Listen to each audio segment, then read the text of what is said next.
नमस्कार मित्रांनो. आपल्या कुटुंबाच्या आनंदासाठी स्वतःची स्वप्ने, सुख आणि आयुष्य पणाला लावणाऱ्या एका मुलाची ही हृदयस्पर्शी कथा आहे. पण जेव्हा तो 1 वर्षानंतर घरी परततो, तेव्हा त्याच्यासमोर असे सत्य येते, ज्यामुळे त्याचे संपूर्ण आयुष्य बदलून जाते. शेवटपर्यंत ही कथा नक्की ऐका. माझे नाव राहुल आहे.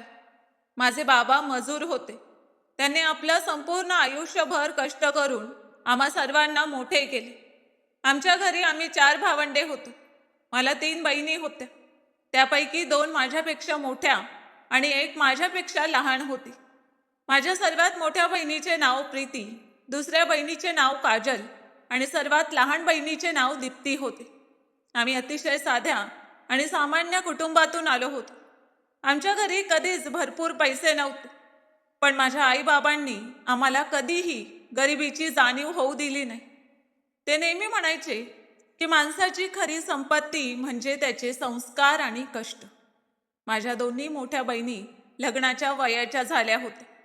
मी रोज बाबांच्या चेहऱ्यावर चिंतेच्या रेषा स्पष्ट पाहत असे. ते पहाटे अंधारातच मजुरीसाठी निघून जात आणि रात्री उशिरा थकलेल्या अवस्थेत घरी परत येत.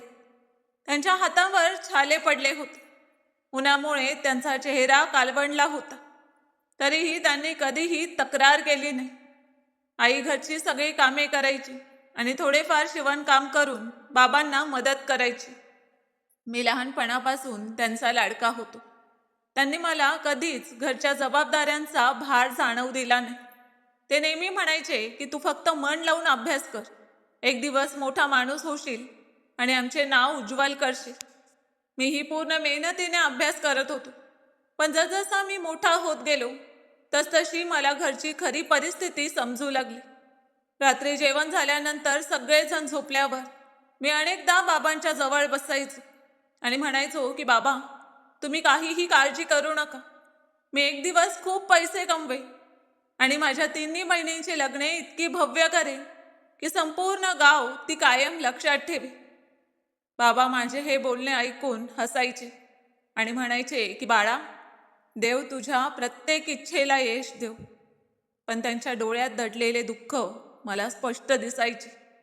त्यावेळी माझ्याकडे काहीच करण्याची ताकद नव्हती. अभ्यास पूर्ण झाल्यानंतर मी माझ्या शहरात अनेक ठिकाणी नोकरी शोधली. सकाळी घरातून निघायचो आणि संध्याकाळी थकून घरी परत यायचो. पण कुठेही काम मिळत नव्हते.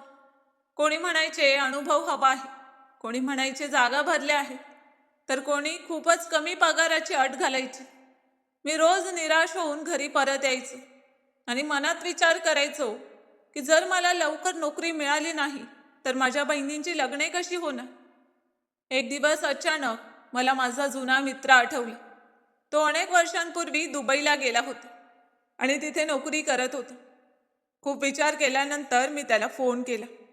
सुरुवातीला त्याने फोन उचलला नाही, पण थोड्याच वेळाने त्याचा परत फोन आला. त्याने माझी सगळी हकीकत ऐकून घेतली आणि म्हणाला की भाऊ, तू खरंच मेहनत करायला तयार असशील तर इकडे ये. मी जेवढी मदत करू शकतो तेवढी करेन.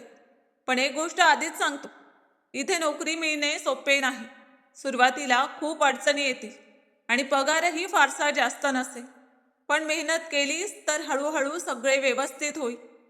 मी लगेच म्हणालो की भाऊ, मी प्रत्येक अडचण सहन करेन, फक्त एक संधी दे. तो म्हणाला ठीक आहे, मी तुझ्या विजाची प्रक्रिया सुरू करतो. बाकीची कागदपत्रे तू तयार ठेव. मी आनंदाने घरी आलो आणि ही बातमी आई बाबांना सांगितली. सुरुवातीला दोघेही खूप घाबरले. आई रडायला लागली आणि म्हणाली की बाळा, तू इतक्या दूर जाशील तर आम्ही कसे राहू. बाबा काही वेळ शांत बसले. मग त्यांनी एक खोल श्वास घेतला आणि म्हणाले की जर आपल्या मुलाचे भविष्य तिथे घडणार असेल तर त्याला थांबवून चालणार नाही. मला माहीत होते की ते मनातून खूप व्यथित झाले होते, पण माझ्यासमोर धीराने उभे राहिले होते. दुबईला जाण्यासाठी खूप पैसे लागणार होते. आमच्याकडे एवढे पैसे नव्हते, म्हणून आईने तिच्या लग्नाच्या वेळेचे उरलेले काही दागिने काढून दिले. बाबांनीही त्यांनी जे थोडेफार पैसे साठवले होते ते दिले. तरीही पैसे पुरेसे झाले नाही, म्हणून काही दागिने गहाण ठेवावे लागले. मला खूप वाईट वाटत होते. मी वारंवार म्हणत होतो की राहू द्या, मी इथेच कुठेतरी काम करेन. पण बाबा म्हणाले की बाळा, आता मागे हटू नकोस. एकदा निर्णय घेतलास तर पूर्ण हिम्मतीने पुढे जा.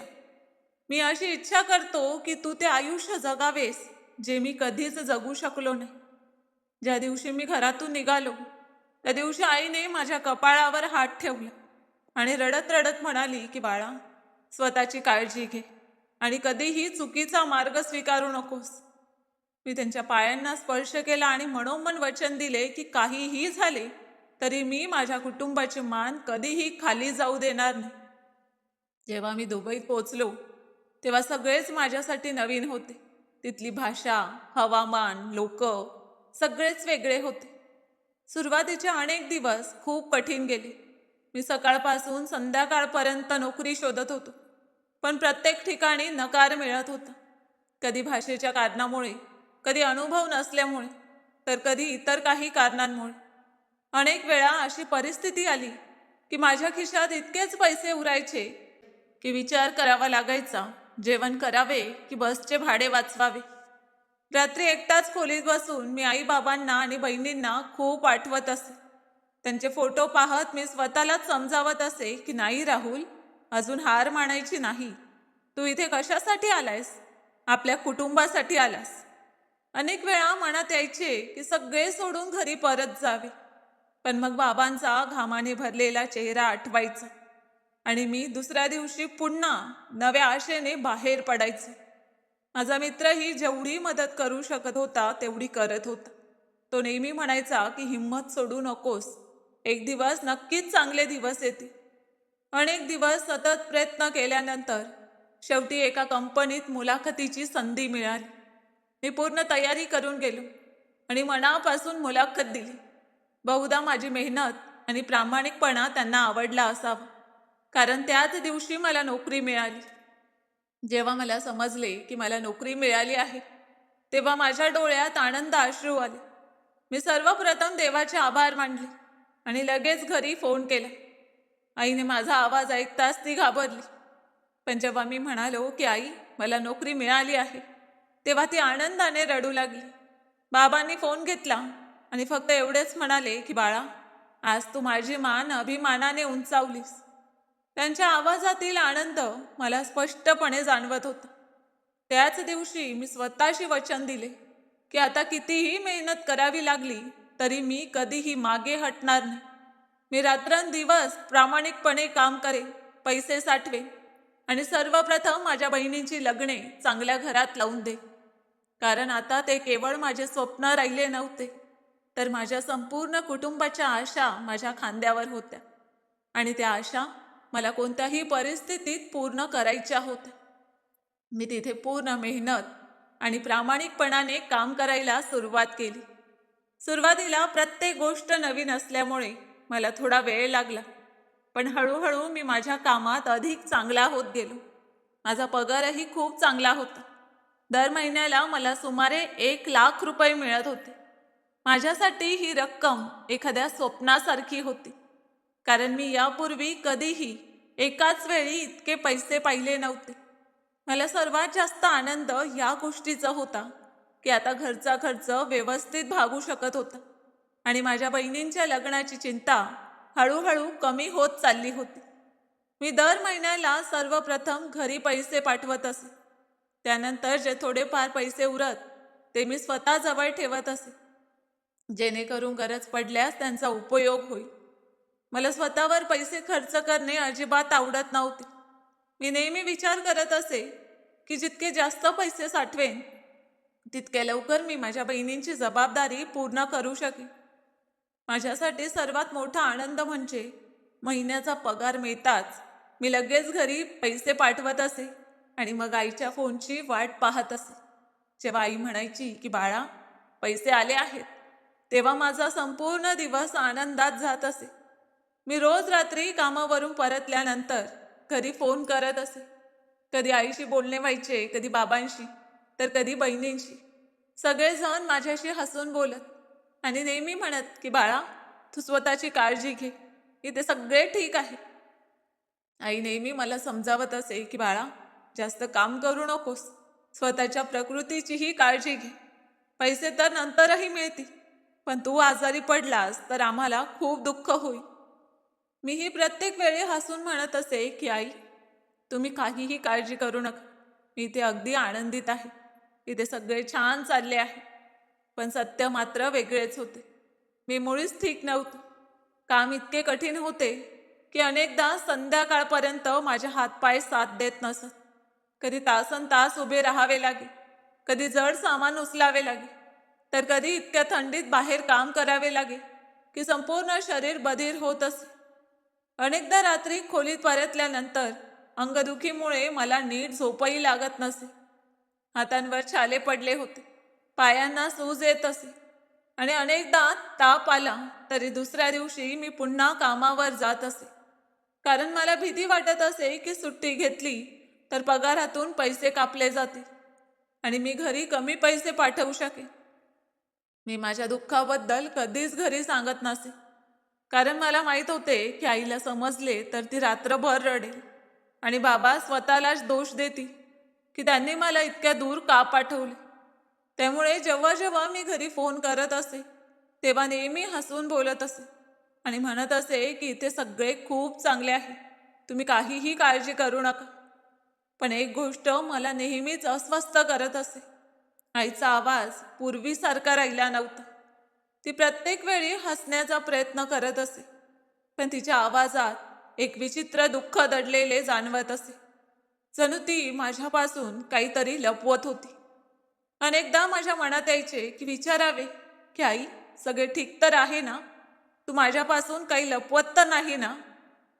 पण मग मी स्वतःलाच थांबवत असे, कारण खरोखर काही अडचण असेल तर कदाचित ती मला सांगू इच्छित नसेल, जेणेकरून मला काळजी वाटू नये.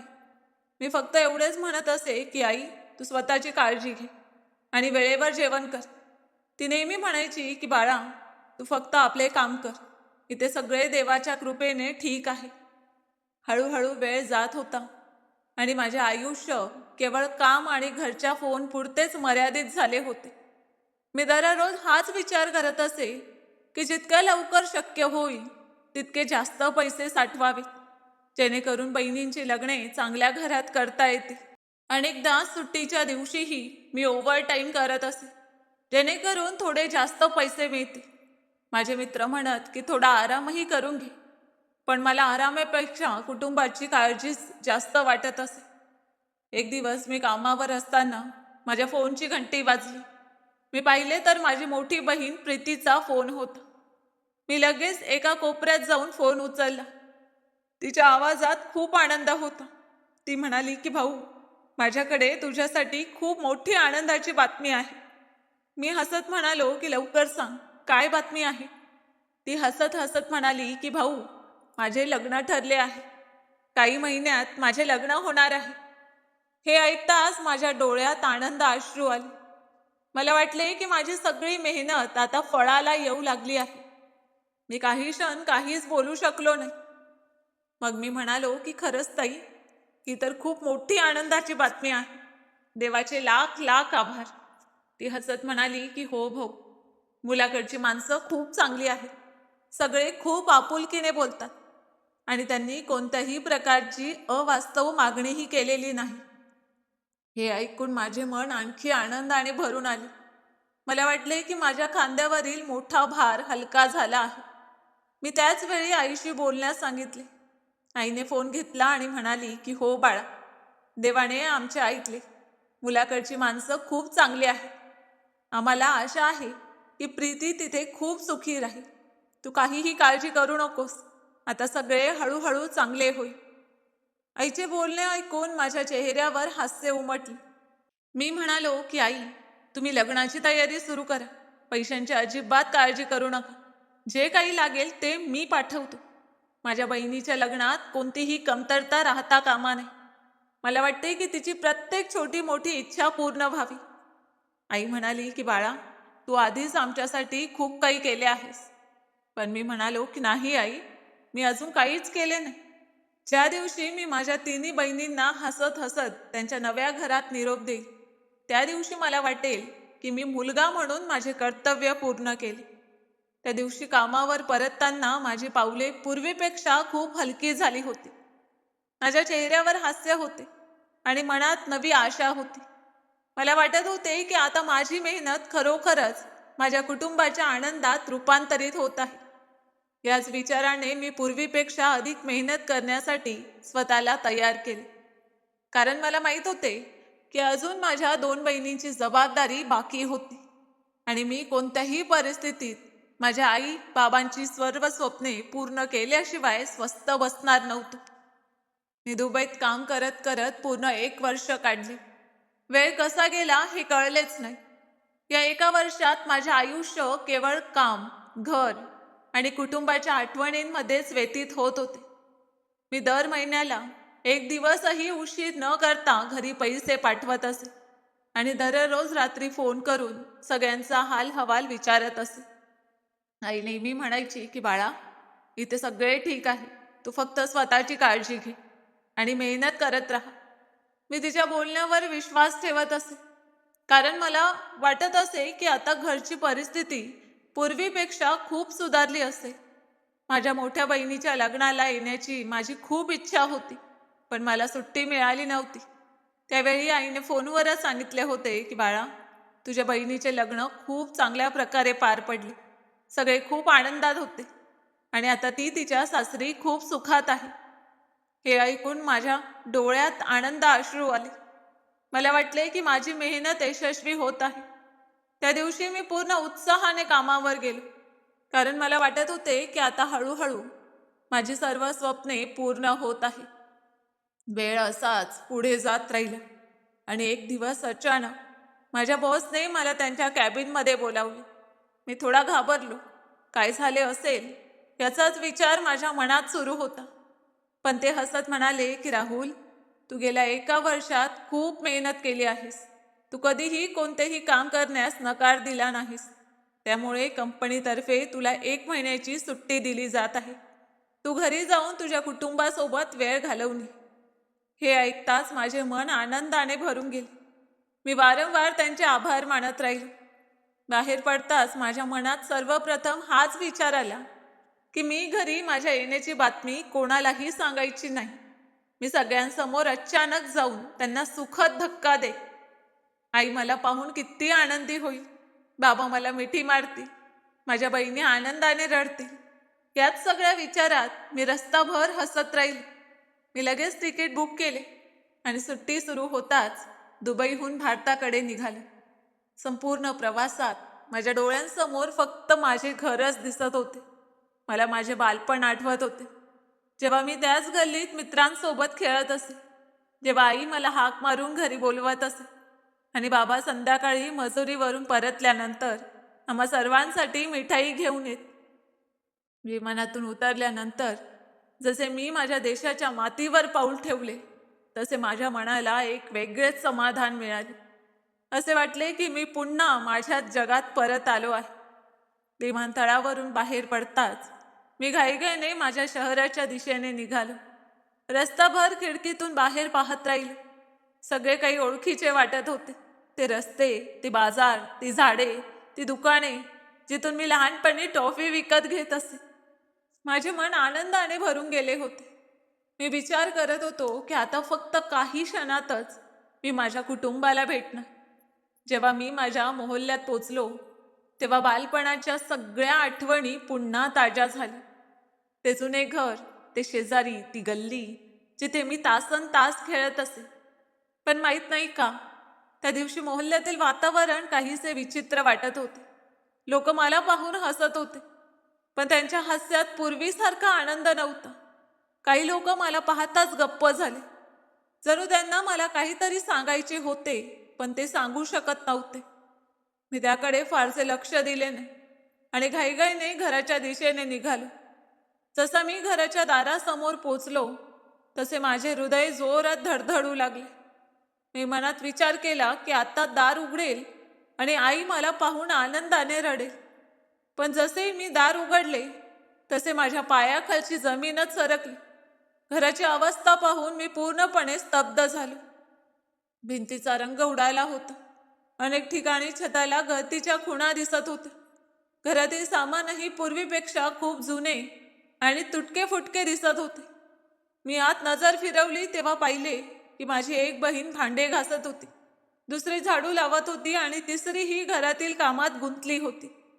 पण सर्वात मोठा धक्का मला तेव्हा बसला जेव्हा मी माझी मोठी बहीण प्रीतीलाही तिथेच पाहिली. मी तर समजत होतो की तिचे लग्न झाले आहे आणि ती तिच्या सासरी सुखात आहे, पण ती माझ्यासमोर त्याच जुन्या घरात उभी होती. तिच्या चेहऱ्यावरील हास्य पूर्णपणे नाहीसे झाले होते. तिचा चेहरा खूप अशक्त आणि थकलेला दिसत होता. मी काही क्षण काहीच बोलू शकलो नाही. माझ्या हातातून बॅग खाली पडली आणि मी फक्त सगळ्यांकडे पाहत राहिले. मला कळतच नव्हते की हे सगळे काय चालले आहे. मग मी वेगाने आई आणि बाबांच्या दिशेने गेलो. दोघेही मला पाहून एकदम आश्चर्यचकित झाले, जणू त्यांना माझ्या येण्याची अजिबात अपेक्षा नव्हती. आई मला पाहताच रडू लागली आणि बाबा काही क्षण शांतपणे माझ्याकडे पाहत राहिले. मी दोघांच्या पायांना स्पर्श केला, पण माझ्या मनात इतके प्रश्न होते की मी स्वतःला आवरू शकलो नाही. मी घाबरत विचारले की आई, हे सगळे काय आहे? घराची अवस्था अशी का झाली आहे? मी तर दर महिन्याला इतके पैसे पाठवत होतो, तरीही घरात ही अशी परिस्थिती का आहे? मी एवढे बोलताच आईच्या डोळ्यातून अश्रू वाहू लागले. ती वारंवार तिच्या पदराने चेहरा लपवू लागली, पण तिचे अश्रू माझ्यापासून लपले नाही. मला समजले की नक्कीच काहीतरी खूप मोठी गोष्ट माझ्यापासून लपवली गेली आहे. मी पुन्हा विचारले की आई, खरं सांग, नेमकं काय झालं आहे? पण ती काहीच बोलली नाही. ती फक्त रडत राहिली. माझे मन आणखी घाबरले. तेवढ्यात माझी नजर पुन्हा प्रीतीताईकडे गेली. मी आईला म्हणालो की आई, तू तर म्हणालीस की तिचे लग्न झाले आहे, मग ती इथे काय करत आहे? माझे बोलणे ऐकताच आई जोरजोराने रडू लागली आणि कापऱ्या आवाजात म्हणाली की बाळा, मला माफ कर. मी तुझ्याशी खोटं बोलले होते. तुला काळजी वाटू नये म्हणून मी सत्य लपवत राहिले. तिचे हे बोलणे ऐकून माझे डोके सुन्न झाले. मला कळत नव्हते की असे काय घडले होते ज्यामुळे आईला माझ्याशी इतके मोठे खोटे बोलावे लागले. तेव्हा बाबा हळूहळू उठून माझ्या जवळ आले. त्यांच्या डोळ्यातही अश्रू होते. त्यांनी माझ्या खांद्यावर हात ठेवला आणि जड आवाजात म्हणाले की बाळा, तुला माहीत नाही, तू दुबईला गेल्यानंतर आपल्या घरची परिस्थिती पूर्वीपेक्षाही जास्त बिघडली. तू दर महिन्याला कष्ट करून पैसे पाठवत राहिलास, पण त्या पैशांपैकी 1 रुपयाही शिल्लक राहिला नाही. तुझी आई खूप गंभीर आजाराशी झुंज देत होती. तिच्या उपचारासाठी दर महिन्याला सगळे पैसे खर्च होत होते. अनेक वेळा उपचारासाठी आम्हाला कर्जही घ्यावे लागले. आम्ही तुला काही सांगितले नाही, कारण तुला समजले असते तर तू काम सोडून लगेच परत आला असतास. आम्ही तुझी सर्व स्वप्ने तुटताना पाहू शकत नव्हतो, त्यामुळे आम्ही प्रत्येक वेळी तुझ्यापासून सत्य लपवत राहिलो. पण बाळा, अजून तू फक्त अर्धच सत्य ऐकलं आहेस. बाकी जे काही तू दुबईला गेल्यानंतर या घरात घडले ते ऐकून कदाचित तू स्वतःला सावरू शकणार नाहीस. बाबांचे हे बोलणे ऐकताच माझे हृदय जोरजोरात धडधडू लागले. मला असे वाटले की माझ्या पायाखालची जमीनच सरकली आहे. आता मला भीती वाटू लागली की असे कोणते सत्य आहे जे ऐकल्यानंतर माझी संपूर्ण दुनिया बदलून जाईल. बाबांच्या डोळ्यातून सतत अश्रू वाहत होते. त्याने कापऱ्या आवाजात माझ्याकडे पाहिले आणि म्हणाले की बाळा, अजून जे काही तू पाहिलेस ती तर फक्त सुरुवात आहे. खरे दुःख तर आता ऐक. तुझ्या आईच्या दोन्ही किडन्या निकामी झाल्या आहेत. गेल्या अनेक महिन्यांपासून तिचे दर महिन्याला डायलिसिस सुरू आहे. डॉक्टरांनी सांगितले आहे की उपचार सतत सुरू ठेवले तरच तिचे प्राण वाचू शकतील. तिला श्वास घेण्यात खूप त्रास होतो. अनेकदा ती रात्रभर वेदनांनी विवळत असते, पण सकाळ होताच ती तुझ्याशी फोनवर हसून बोलते, जेणेकरून तुला काहीच समजू नये. तू कष्टाने जे पैसे पाठवत होतास ते सगळे एक एक करून तुझ्या आईच्या उपचारांवरच खर्च होत होते. औषधे, रुग्णालय, डायलिसिस, तपासण्या आणि येण्या जाण्याचा खर्च सगळे त्याच पैशातून भागत होते. अनेकदा पैसे कमी पडले की मला लोकांकडून कर्ज घ्यावे लागत असे, पण आम्ही तुला कधीच काही सांगितले नाही, कारण आम्हाला माहीत होते की हे सत्य तुला समजले तर तू त्याच दिवशी सगळे काही सोडून परत येशील. तुझी नोकरी जाईल, तुझ्या आईचे उपचार थांबतील आणि तुझ्या बहिणींचे भविष्य अंधारात जाईल. म्हणून आम्ही आमचे सगळे दुःख आमच्या छातीत दडवून ठेवले. बाबांचे ते बोलणे ऐकताच मला वाटले की माझ्या पायाखालची जमीनच सरकली. माझे डोके सुन्न झाले आणि डोळ्यांसमोर अंधार दाटून आला. मी तिथे जमिनीवर बसलो. माझ्या डोळ्यातून आपोआप अश्रू वाहू लागले. मी स्वतःला माफ करू शकत नव्हतो.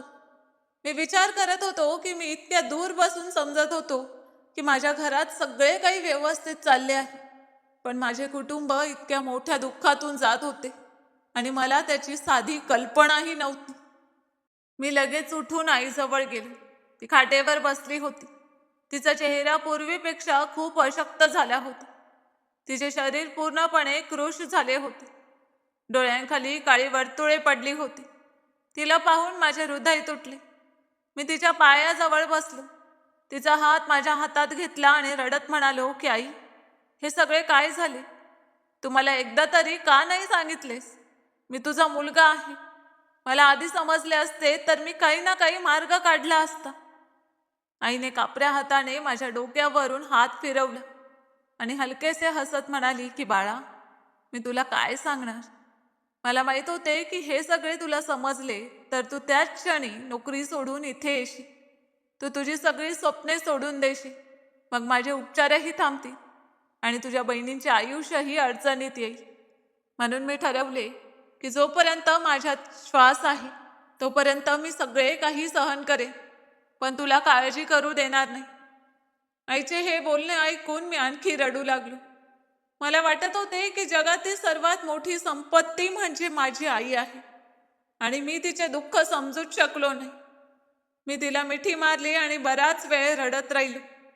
त्यानंतर मी माझे अश्रू पुसले आणि माझ्या तिन्ही बहिणींकडे गेलो.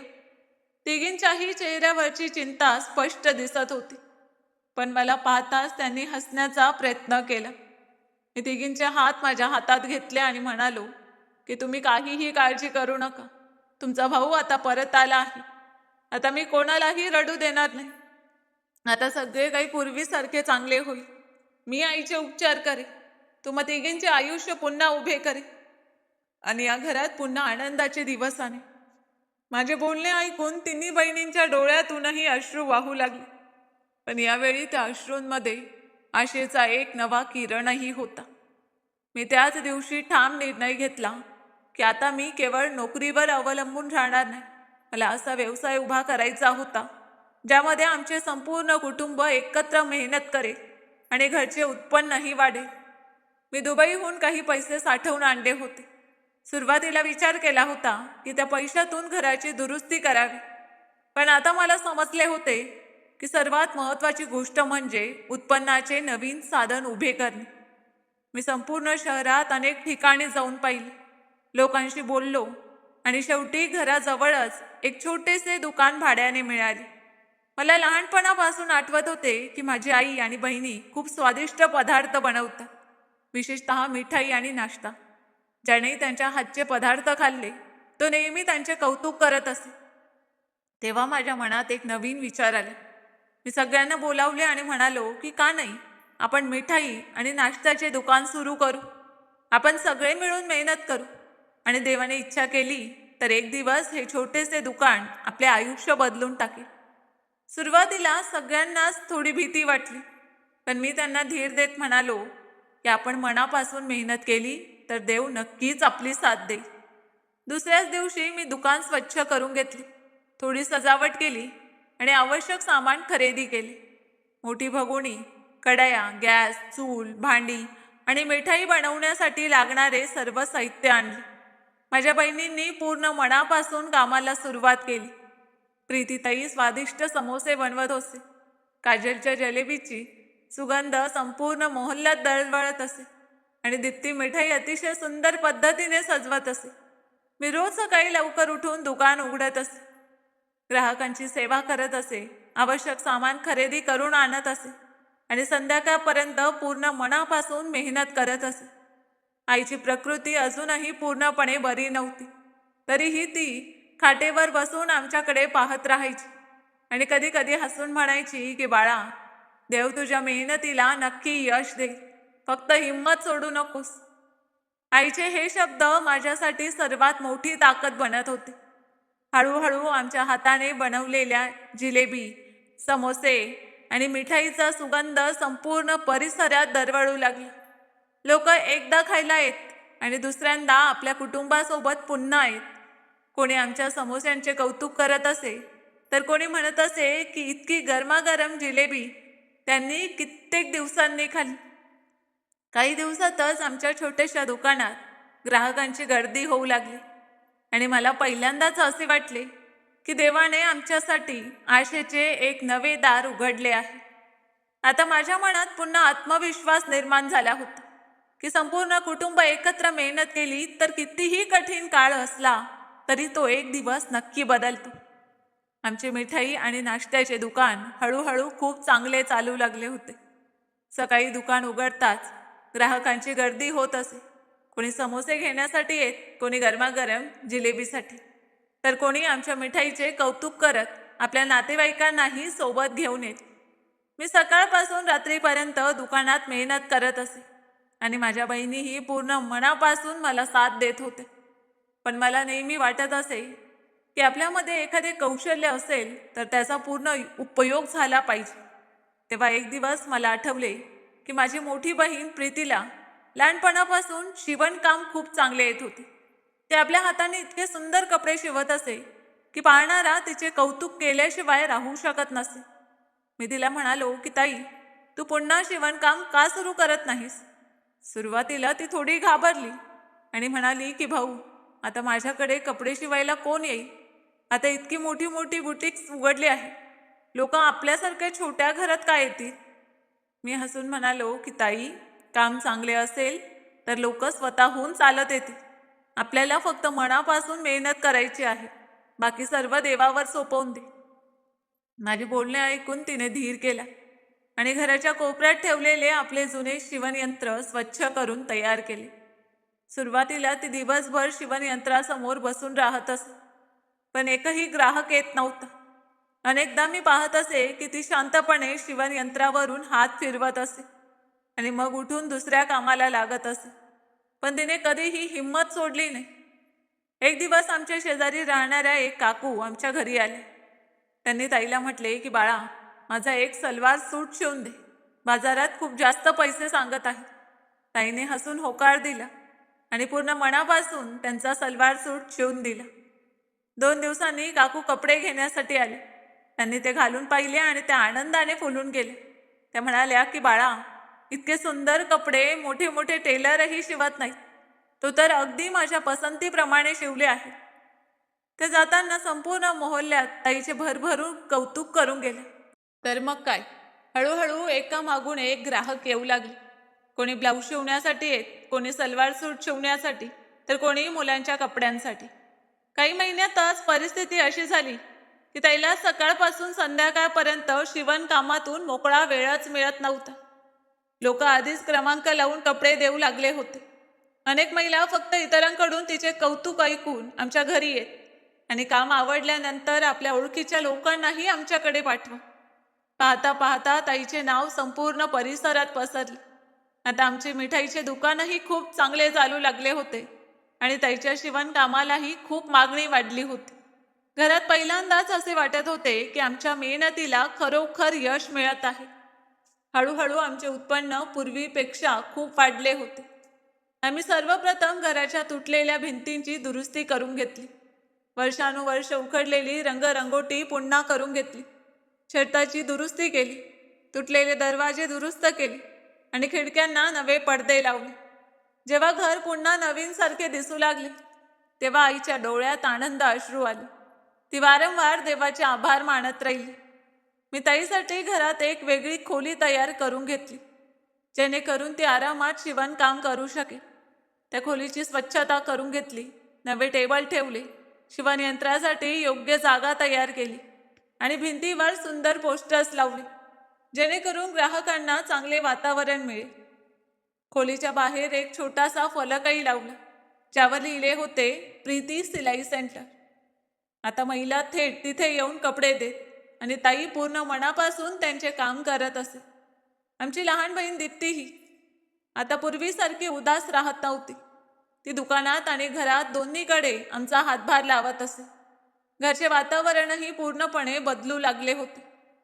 पूर्वी जिथे नेहमी चिंता आणि शांतता असायची, तिथे आता हसण्याचे आवाज घुमू लागले होते. मला सर्वात मोठा आनंद तेव्हा झाला जेव्हा आईची प्रकृती हळूहळू सुधारू लागली. डॉक्टरांनी सांगितले की वेळेवर उपचार होत असल्यामुळे तिची प्रकृती पूर्वीपेक्षा बरी आहे. तरीही तिला अजूनही खूप काळजी घेण्याची गरज होती. पण पूर्वीसारखा त्रास आता राहिला नव्हता. हे ऐकून मला वाटले की देवाने आमची मेहनत पाहिली आहे. आई आता थोडा वेळ अंगणात बसत असे, कधी बहिणींचे काम पाहत असे, तर कधी दुकानातून परतताना मला पाहून हसत असे. पण एक गोष्ट मात्र मी नक्की जाणवत होतो, तिच्या चेहऱ्यावर हास्य परत आले होते, तरी ते पूर्वीसारखे नव्हते. ते अनेकदा शांतपणे कुठेतरी हरवल्यासारखी बसून राहत, जणू एखाद्या गोष्टीची चिंता तिला आतून सतावत होती. अनेकदा मी विचारत असे की आई, काय झालं आहे, तू इतकी शांत का राहते? तर ती प्रत्येक वेळी हसून म्हणत की काही नाही बाळा, आता माझे वय झाले आहे, जास्त बोलावेसे वाटत नाही. मला वाटत असे की ती माझ्यापासून काहीतरी लपवत आहे, पण मी तिच्यावर त्याबद्दल जास्त आग्रह करत नसे. बाबाही आता पूर्वीसारखे मजुरीला जात नव्हते. ते जास्त वेळ आईजवळच बसत असत. कधी तिला औषधं देत, कधी पाणी पाजत, तर कधी तिच्याशी गप्पा मारत. त्यांना पाहून मला नेहमी वाटायचे की खरा जीवनसाथी तोच असतो, जो कठीण काळातही आपली साथ कधीच सोडत नाही. मी रात्री दुकान बंद करून घरी परतलो की सर्वप्रथम आई आणि बाबांच्या जवळ बसत असे. आम्ही तिघे बराच वेळ गप्पा मारत असायचो.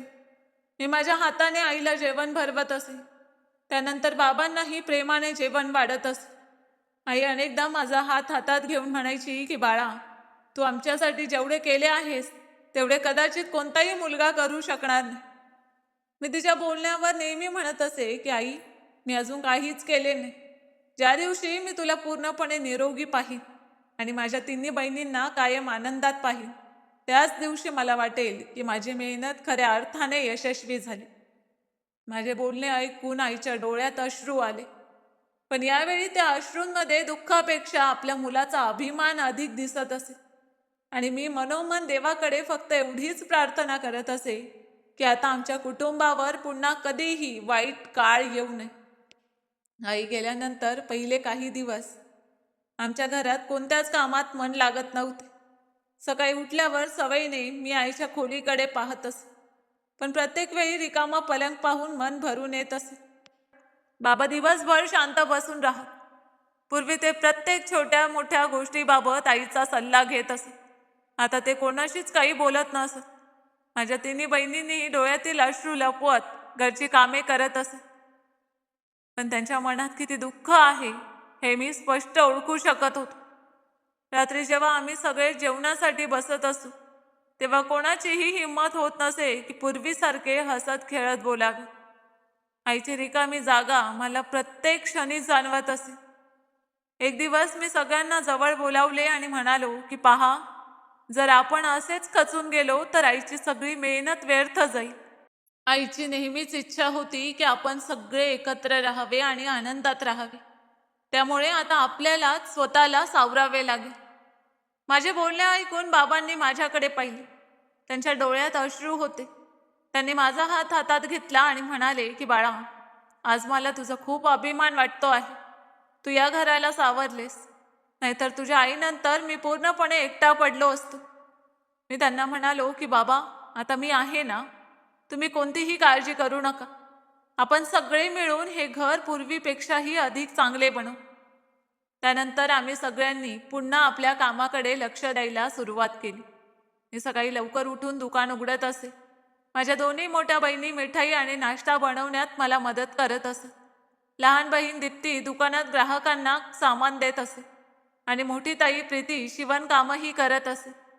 हळूहळू आमचे काम पूर्वीपेक्षा अधिक चांगले चालू लागले.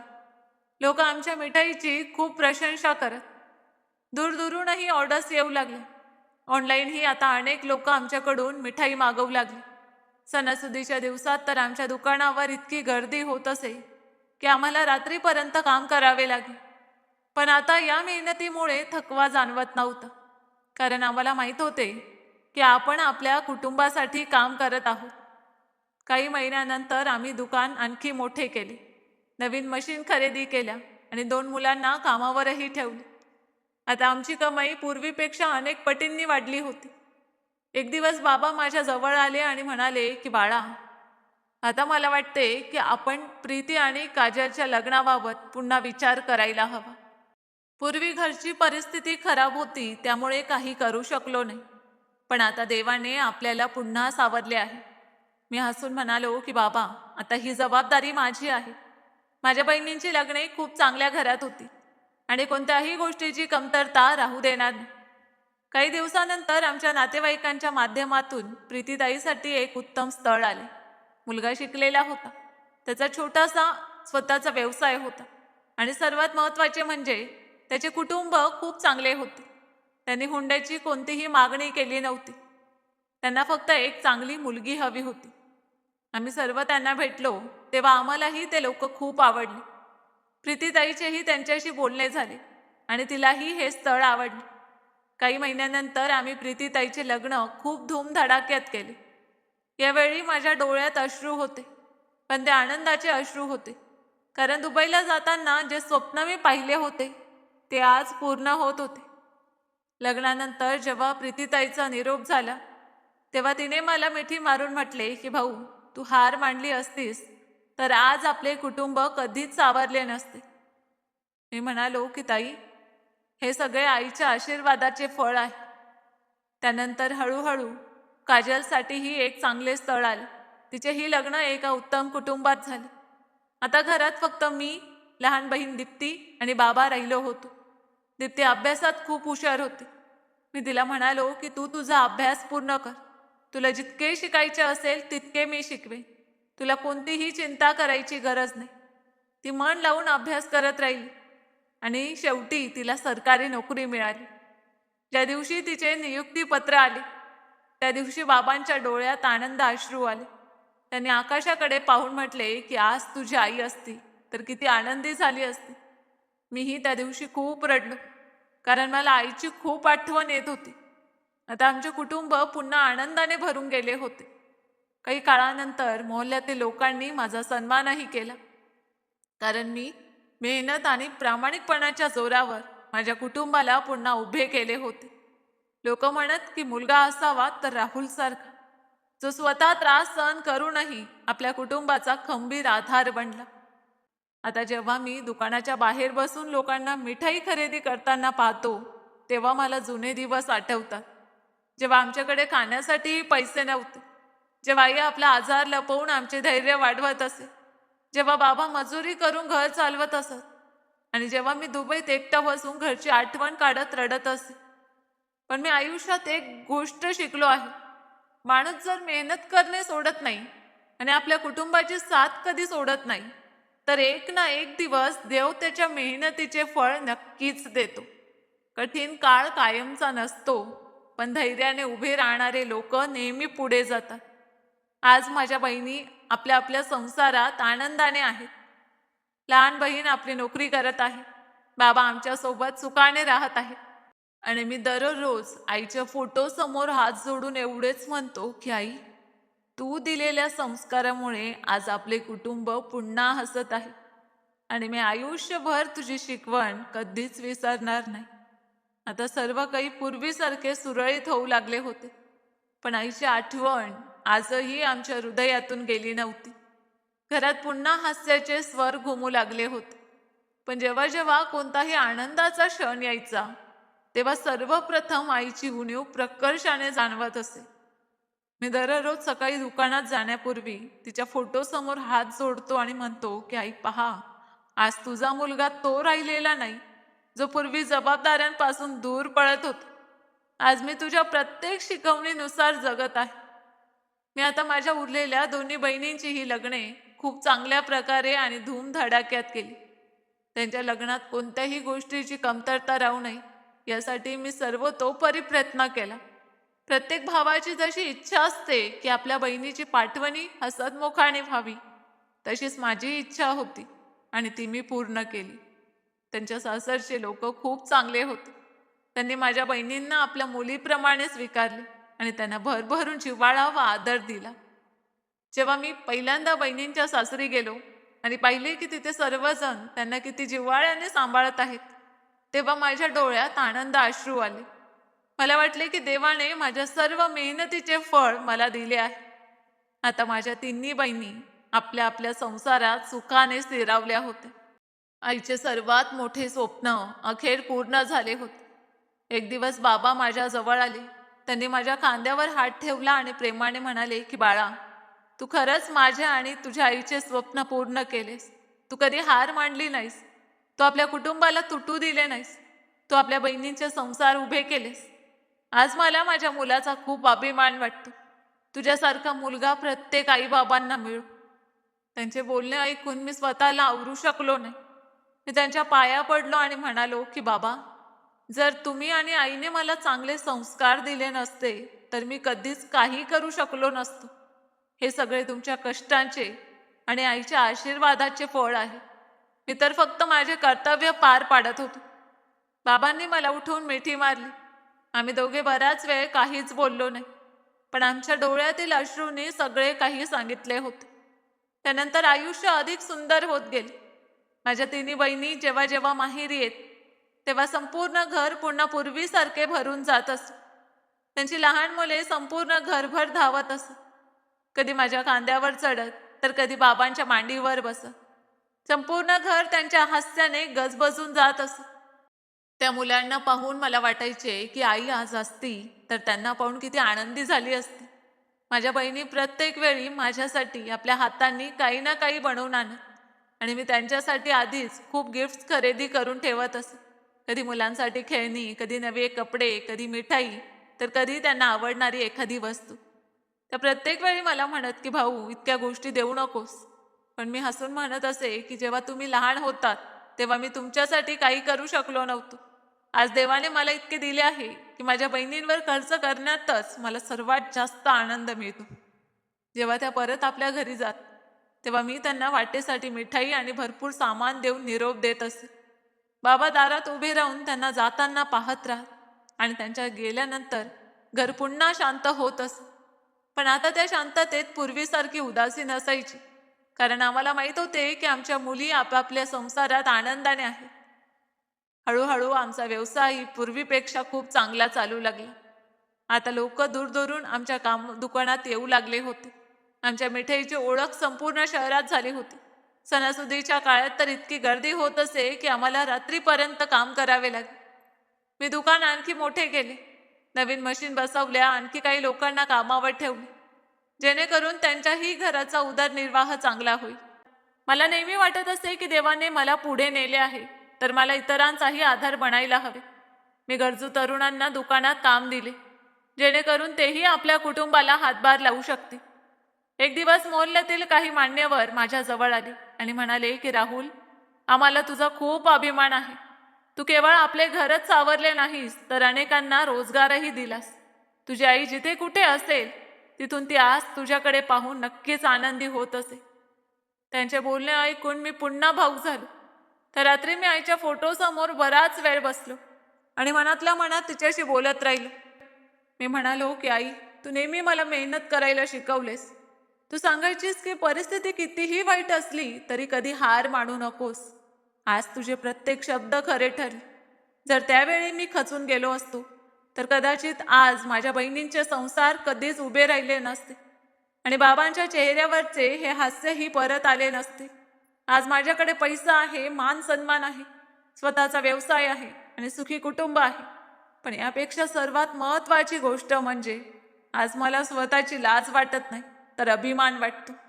कारण मी माझ्या आईबाबांची स्वप्ने अपूर्ण राहू दिली नाहीत आणि हाच माझ्या आयुष्यातील सर्वात मोठा विजय आहे. मग एक दिवस माझ्या तिन्ही बहिणी आपल्या आपल्या मुलांसह आमच्या घरी आल्या होत्या. संपूर्ण घर हास्य आणि आनंदाने भरून गेले होते. मुले संपूर्ण घरभर खेळत होती आणि आम्ही सगळे एकत्र बसून गप्पा मारत होतो.